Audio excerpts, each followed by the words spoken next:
सदन नाम के एक संत थे, जिनका जन्म कसाई कुल में हुआ था। वे अपने कुल का व्यापार करते थे और मांस बेचते थे, लेकिन साथ ही निरंतर भगवान का भजन करते थे। वे इतने ज्ञानी थे कि बड़े बड़े संत भी उनसे सत्संग सुनने आते थे। एक बार वे भगवान जगन्नाथ जी के दर्शन के लिए पैदल यात्रा पर निकले। रास्ते में एक गांव में वे भिक्षा मांगने के लिए एक घर पर रुके। उस घर की महिला उनके रूप और तेज को देखकर उन पर मोहित हो गई। उसने आग्रह किया कि वे घर के अंदर आकर भोजन करें।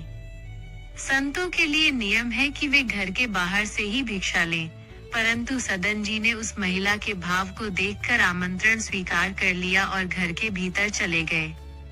भोजन के बाद महिला ने कहा कि अब रात होने वाली है, आप यहीं विश्राम कर लें। सदन जी ने दयावश ये आग्रह भी मान लिया, जो एक विरक्त संत के नियमों के विरुद्ध था। रात के समय उस महिला के मन में विकार उत्पन्न हुआ और वो अपनी दूषित इच्छा लेकर सदन जी के पास गई। सदन जी ने उसे समझाया और कहा, तुम्हारा पति जीवित है, तुम ऐसी पापपूर्ण बात क्यों सोचती हो?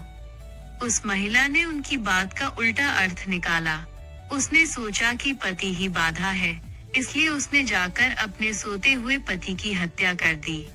इसके बाद वो फिर सदन जी के पास आई और बताया कि उसने बाधा को हटा दिया है। यह सुनकर सदन जी सन्न रह गए और उन्होंने उसे बहुत धिक्कारा। क्रोधित होकर उस महिला ने शोर मचाना शुरू कर दिया और झूठ बोल दिया कि इस साधु ने मेरे पति को मार दिया है और मेरे साथ दुराचार करने का प्रयास कर रहा है। गांव के लोग इकट्ठे हो गए। उन्होंने सदन जी को पीटा और राजा के पास ले गए। राजा ने सदन जी से पूछा कि क्या उन्होंने ये अपराध किया है। सदन जी ने सोचा कि अवश्य ही यह मेरे किसी पूर्व जन्म के पाप का फल है, जिसे भगवान मिटाना चाहते हैं। उन्होंने राजा से कहा, बिना अपराध के दंड कैसे मिल सकता है? कोई न कोई अपराध तो होगा ही। राजा उनके इस आध्यात्मिक भाव को समझ नहीं पाए और इसे उनकी स्वीकृति मान लिया। राजा ने आदेश दिया कि इनके दोनों हाथ काट दिए जाएं। हाथ कटने के बाद भी सदन जी की निष्ठा कम नहीं हुई।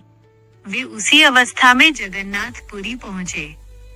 मंदिर में भगवान के सामने खड़े होकर उन्होंने कहा, प्रभु, आप सब जानते हैं, मेरी इच्छा आपको प्रणाम करने की थी, लेकिन अब मेरे हाथ ही नहीं है।